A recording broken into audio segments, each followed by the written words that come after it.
Sátoraljaújhely belvárosában található a Kazinczy Ferenc Múzeum, amely már több mint 2 évtizede meghatározó intézménye a helyi és térségi kulturális közművelődési életnek.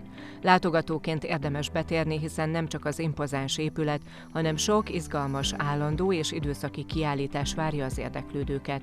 Különlegessége, hogy valamennyi korosztály megtalálhatja a számára érdekes témakört. Sátoraljaújhely egyik legszebb épületéről van szó, némi elfogultsággal mondhatom talán ez, de valóban egy jelentős klasszicista stílusú műemléképület ez, amely első formájában 19. század elején épült föl, méghozzá a Zsenyei család városi kúriájaként. A reformkortól kezdve fontos szerepet játszik ez a ház a város életében. A reformkorban a Zemplén vármegyei kaszinó működött az épület falai között, és jelentős személyiségek fordultak meg itt, a kor közéletével, politikájával foglalkozó szereplők, akik élénk eszmecseréket folytattak az aktuális dolgokról. Aztán 1894-től a Városháza működött ebben az épületben. A trianoni döntés után a vármegye rendszer felbomlásával, megszűntével pedig a városi közigazgatás szervei az addig vármegyeházaként működő épületbe költöztek át, és ma is ott vannak. Ez az épület ezt követően szlovák tanítási nyelvű iskola lett, és 1994-től működik az épület falai között a Kazinczy Ferenc Múzeum. A múzeum munkatársai érdekességekkel, interaktív kiállításokkal várják a családokat, a sátoraljaújhelyi történelem iránt érdeklődőket, és gyakori tematikus programok, előadások segítségével gazdagítják a város kulturális ismeretterjesztő kínálatát. A múzeum azt hiszem, hogy a sátoraljaújhelyi közművelődés egyik fontos letéteményese, mint épület és mint itt működő szellemi közösség talán egyaránt, változatos időszakos kiállításokkal és több állandó kiállítással várjuk folyamatosan a helyi és a távolabbról érkező közönséget, és rendszeres programhelyszín is ez az épület. Folyamatosan vannak olyan előadásaink, előadássorozataink, amivel különböző témaköröket járunk körül, mutatunk be, és egy fontos közösségépítő helyszín is ez a múzeum, most már mondhatom talán nyugodtan ezt is épül. A Sátoraljaújhely város történetét bemutató állandó tárlat, amely a reformkortól egészen a rendszerváltásig ívelődően mutatja be a város történetét. Van egy állandó kiállításunk a Sátoraljaújhelyi vár régészeti feltárásáról, az ott előkerült leletekről, és az Zemplén természeti értékeit bemutató kiállításunk, az Erdőjáró kalauza, ami szintén egy kedvelt és népszerű állandó kiállításunk. Az időszakos kiállítások keretében évfordulókhoz, fontosabb eseményekhez kapcsolódóan akár vendégkiállításokat is fogad a múzeum.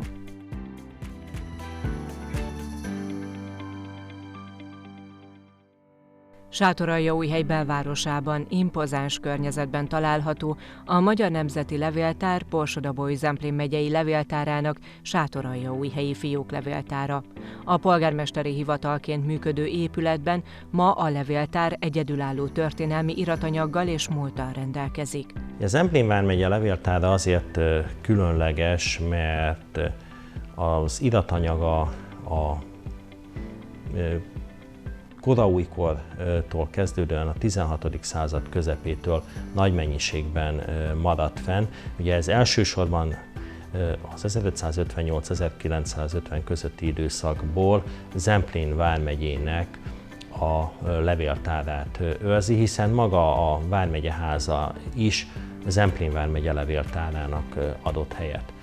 Így a megyegyűlési jegyzőkönyvek, a különféle törvényszéki jegyzőkönyvek, a jegyzőkönyvekhez tartozó különböző iratok, uralkodói rendeletek, országgyűlési törvényeknek eredeti vármegye számára megküldött példányai, különböző a törökkor és a kuruckor magasrangú katonai parancsnokainak Zemplén vármegyéhez írott levelei, és természetesen a hétköznapi élet, a mindennapok írásos dokumentumai is megtalálhatóak. A Sátoraljaújhelyi levéltár különlegessége abban is rejlik, hogy a mai Magyarország területén az egyetlen olyan vármegyei dokumentumokat őriz, amelyek a történeti megye határokig felnyúlva Lengyelországgal határos vármegye iratanyagát tartalmazza. Azaz a lengyel történelem egy része is fellelhető itt. Emellett történelmünk jeles alakjai is itt hagyták kézjegyüket levelezések formájában. Természetesen ezen túlmenően a magyar történelem, vagy Felső Magyarország, vagy az északkelet magyarországi térség történelméhez kapcsolódó számos fontos dokumentumot őrzünk. Akár a török korból Wesselényi Nádor leveleit, vagy második Rákóczi Ferencnek a rendeleteit, de a Rákóczi család több tagjának, tehát első Rákóczi Györgytől Lorántffy Zsuzsannán keresztül, Zrínyi Ilonán át nagyon sok jeles történelmi személynek az iratai találhatóak itt. Kossuth Lajosnak a Vármegyével vagy Sátoraljaújhely városával folytatott levelezésének több dokumentuma, több eredeti irata megtalálható itt. Andrássy Gyula pályakezdésére vonatkozó iratok is. A sátoraljaújhelyi levéltárat ma elsősorban a hazai és külföldi kutatók keresik fel. Ezzel együtt azonban érdemes betérni ide látogatóként is, mert a barokk, hajlított fiókokkal és polcokkal berendezett tér önmagában is maradandó élményt nyújt.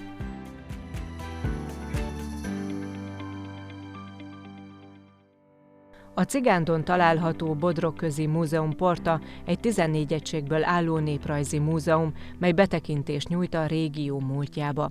A múzeum zárt terében informatív film mutatja be a térség földrajzi adottságaira épülő, változó gazdasági életet. A Szőttes házban a bodrogközi népművészet textil és kenderremekeit tekinthetjük meg. A helytörténeti tárlaton megismerhetjük a település történetét és jeles személyeit. A berendezett egykori lakóház az itt élők mindennapjaiba enged bepillantást. A Pitvarban több funkciós kemence fogad, a tiszta szobában láthatunk régi sátoraljaújhelyi festett bútorokat, családi fényképeket, festményeket, tányérokat és a mindennapi élet tárgyait. A 2021-ben megnyílt múltkor háza gazdag tárgyi anyag segítségével mutatja be a cigándiak életkörülményeinek alakulását az 1945 és 1968 közötti időszakban. Mögöttem egy nagyon szép oszloptornácos lakóház van, egy csonkakontyos tetővel, ami nádfedésű. A természetben megtalálható anyagokból építkeznek, tehát nagyon előszeretettel használják nyilván a nádat fedésre. Ilyen oszloptornácot nem mindenki tudott építeni, tehát általában egyszerűbbek voltak a házak. Ez egy ilyen nagy gazda portát mutat, és hát nagyon szép deszka vértelke van, ami a padlást lezárja. Általában ezek a régebbi épületek 3 helyiséget tartalmaztak, alapvetően a tiszta szoba vagy szobakonyha kamra, ami aztán a család nagyságától függően változhatott, hátul a kamra eggyel hátrébb került, tehát még egy szoba volt, elsőt vagy tiszta szobának használták, vagy az idősek ott laktak, a fiatalok a hátsó szobával, és aztán a kamra is tovább még bővülhetett hátrafelé istállóval, ha együtt építették, de itt külön épületen van az istállónak. A 2015-ben kibővített múzeum lehetőséget nyújt arra, hogy a tájegység tárgyi néprajzi emlékeinek bemutatása mellett a korábbi kezdeményezéseket folytatva külön hangsúlyt kapjon a szokás, hagyományok ápolása. Kántor Mihály, aki ugye itt tanító volt és néprajzi gyűjtéseket végzett, és hát ő kezdte el rávenni a cigándiakat, hogy ápolják, őrizzék a hagyományokat, például a cigándi kemény csártást, ami ugye az ő jelképük, és amit azóta is nagyon szépen ápolnak a cigándiak, tehát a hagyományaikat. Ez a porta is ezt mutatja. A hagyományos népi ételek készítése, lovasszekeres kirándulás, kézműves foglalkozások, táncház mind-mind a programkínálat részét képezik, megismertetve a Bodrog közkincseit.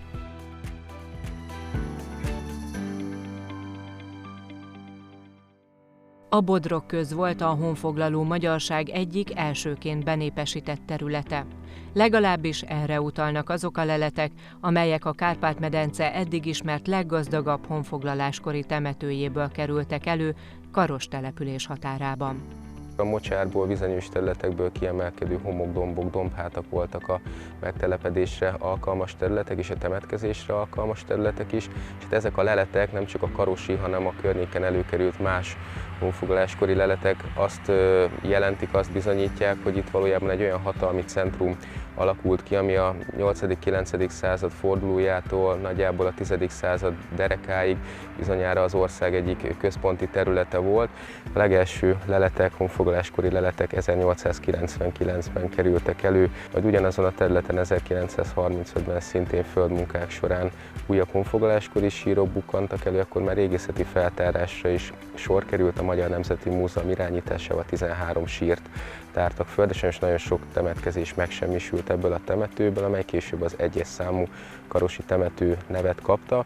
Majd jó néhány évtizeddel később, 1986 és 1990 között Révész László irányításával nagy kiterjedésű régészeti ásatások történtek Karos nyugati határában, ekkor került elő a 2-es és a 3-as számú honfoglaláskori temető. Ez előbbiben összesen 73 sorokba rendezett sírt tártak fel, még az utóbbi további 19 elhunyt földi maradványait rejtette, mindazokkal az egyedülálló tárgyakkal, ékszerekkel együtt, amelyek addig ismeretlen dolgokkal gazdagították tudásunkat. Az itt eltemetettek több mint fele férfi volt.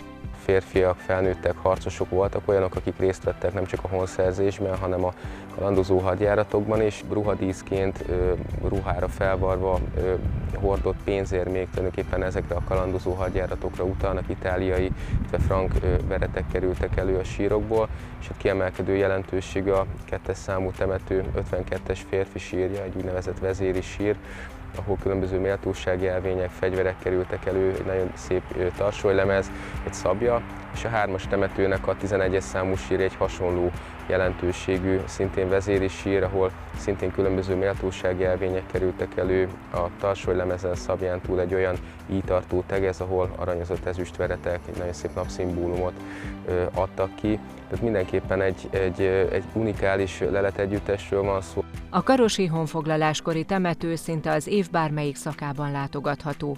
A sírjelek mellett egy obeliszk is áll, amely lehetőséget ad arra is, hogy bárki leróhassa kegyeletét eleink sírjánál.